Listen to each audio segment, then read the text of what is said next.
Welcome to Thrive, Not Just Survive. I'm your host, Nasira Jamal, and you guys that are following me must be wondering, why am I on in the evening?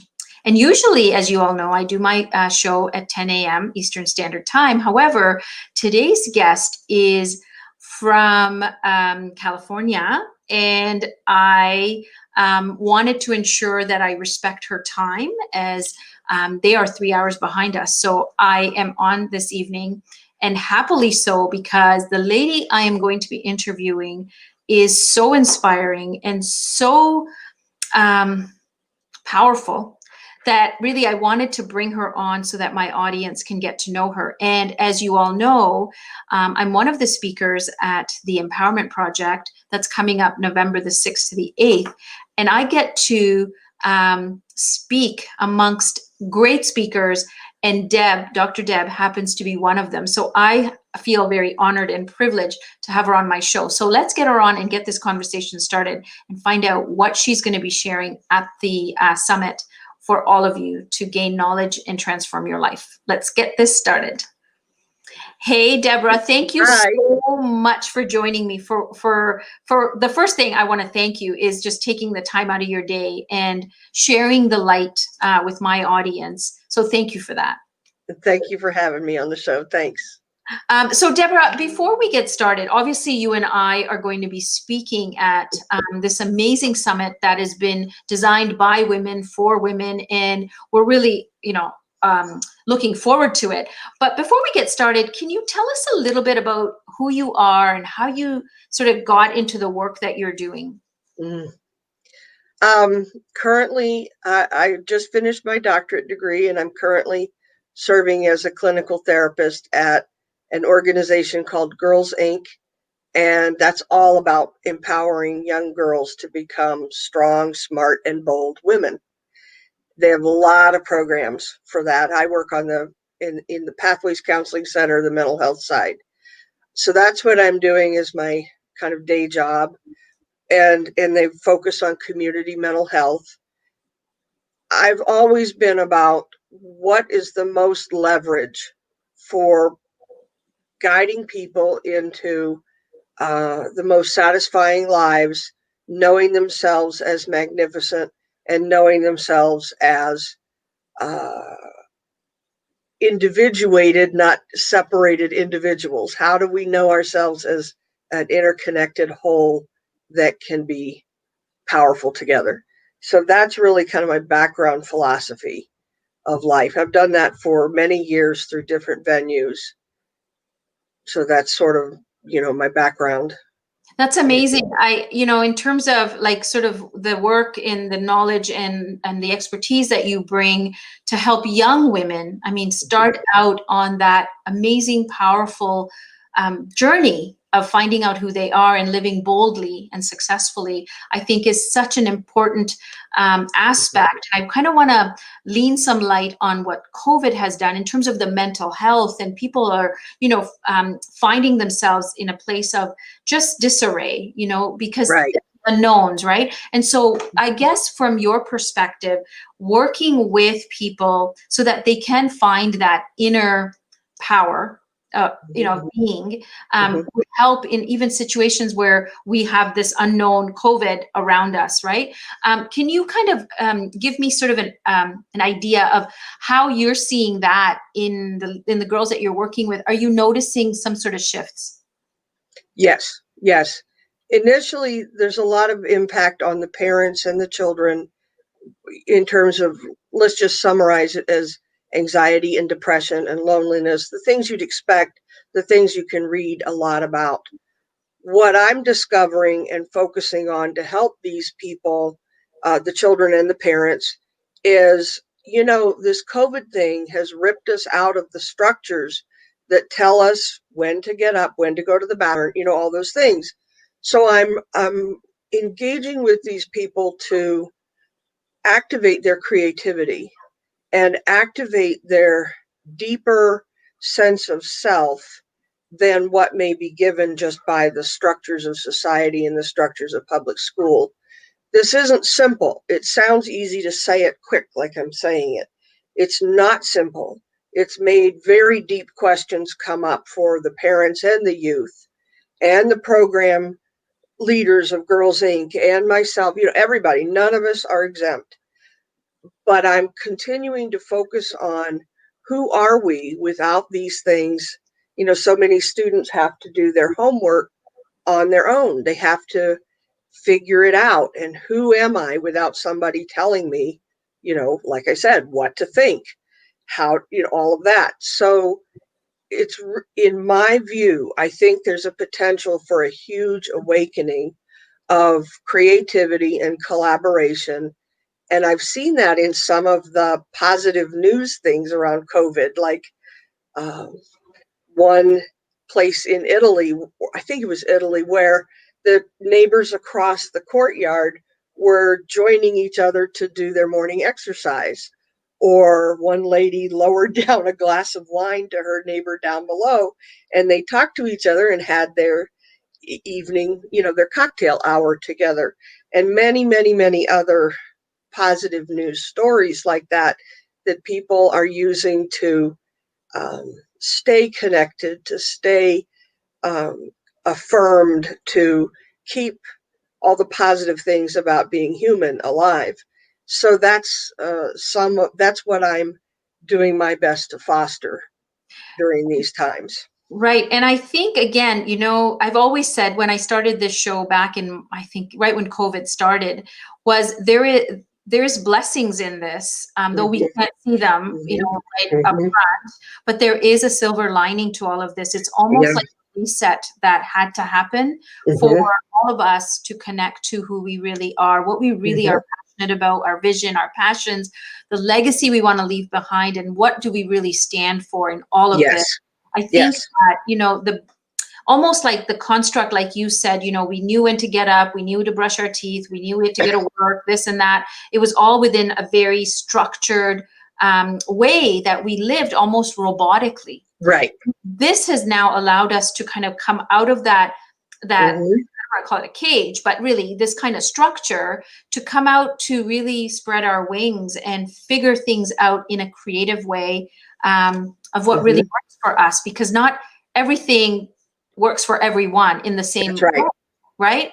And so I love what you're doing and what you stand for in terms of allowing these women, these young girls, to find their way. It's that creative way of finding who they are. So can you tell us, this is really exciting because the Empowerment Project is all about helping women transform their lives, and transcend their limits, right? So that they can be completely powerful in their own space and their own being. Can you tell us, what will you be sharing in these couple of days that we're going to be sharing together for speaking? What are you going to be talking about? Well, I think I can do it this way. There's so much about who we are as human beings that I think I would say has atrophied over many years of Western civilization, and the COVID stuff has cracked it open. So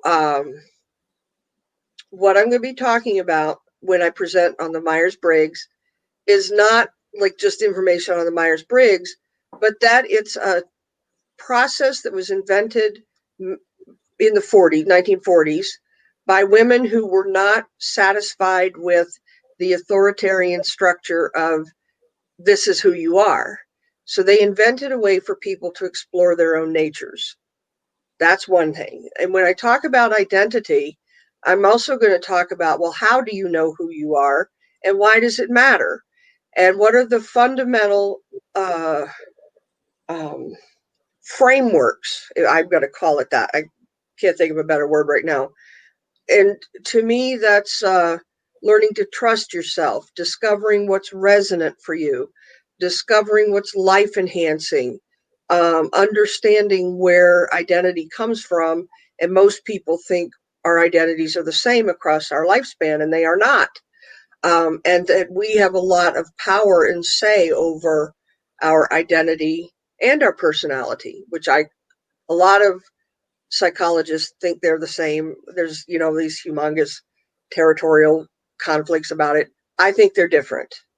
I think they're inseparable, and distinct at the same time. So I'm going to be talking about as much as I can of what comes up under these things that we think are so familiar, that gives us a different way to look at ourselves and our interconnections and interrelationships, so that we have a way to maybe begin to construct our worlds differently and listen to each other differently, so that there's can be less conflict. Borrowing from a body of knowledge of a writing practice that I helped develop, we called it With Another in the Field, which just reflects that you can be so comfortable in this is who I am, that you can listen to another as a witness, regardless of how different they are. And it doesn't mean you have to even agree or like what they're saying. Has nothing to do, liking what they're saying and judging it and assessing it has nothing to do with anything. Listening and being with them, and then saying, for example, thank you, but this is not mine to do, can be a perfectly humane, loving, powerful interaction that doesn't disavow their world or who they are at all, but keeps people where they're meant to be for the greatest contribution to the whole. These are some of the ideas that I'm going to be presenting That's at the summit. Yeah, and I think it alludes to this whole idea of emotional intelligence. Yes.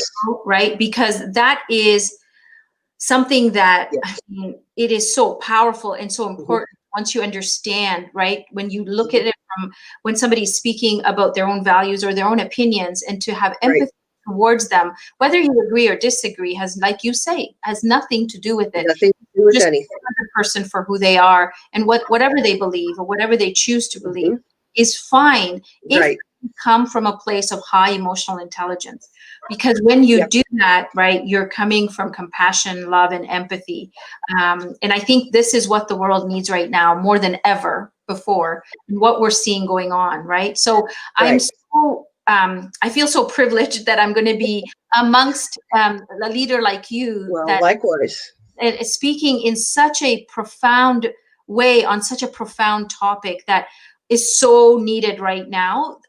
I'm just thrilled that you're bringing this to the forefront, identity and personality, because that is something that people need right now to figure out really who they are. Because I think we've all been, I don't know, categorized in certain things as I'm a mom, I'm so and so, I'm from this country or this color or this religion, but that is not who we are, right? And I love the interconnectedness that you speak about, because really we are one human race. And that's correct. That's accurate. That's accurate.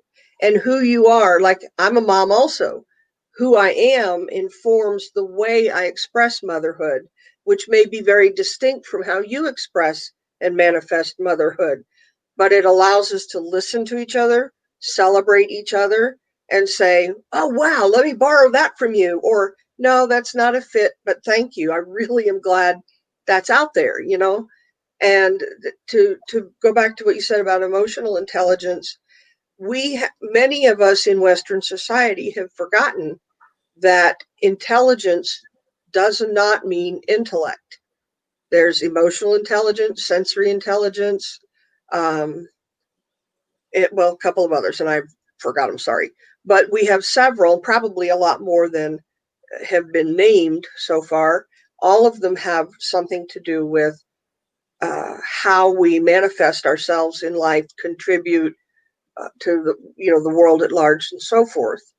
And that's just a really important thing to consider as well, that many of us have forgotten. We're not only rational beings at all, at all. Yeah, and I just want to highlight, Elizabeth is saying, I love that idea of honoring ideas that you don't hold true as an individual. This is magical. And I think, again, it's this awareness that, I think COVID has given us the time to become more aware of who we are, what we're doing, how our actions or words are affecting others. Whereas before, perhaps not that we meant harm, but we just weren't aware of the impact it was having on others, right? And so this is really bringing us back to that, sort of that flat point of saying ground zero, we're starting again, because this is what we need to do to really explore our humanity. Yes, and I actually think if we don't take these potentialities on, we're going to be driving ourselves quite likely into extinction. We have a chance for considerable evolution in a positive direction or considerable evolution in a less than desirable direction. And I think that COVID kind of forced our hand. But as you said, the silver lining is we now get to bring everything that human being means to bear on this. Yes, it's and I very think exciting. Yeah, it is. It is. And like you said, it can go either way. And it is in our power to come together and make this go the way that will leave behind a world for our children, grandchildren, great-grandchildren, a legacy that truly 2020 was the year when it switched. And it was, I like saying, Robert Frost's poem where he says, two roads diverged into the woods and one less traveled by, and that has made all the difference.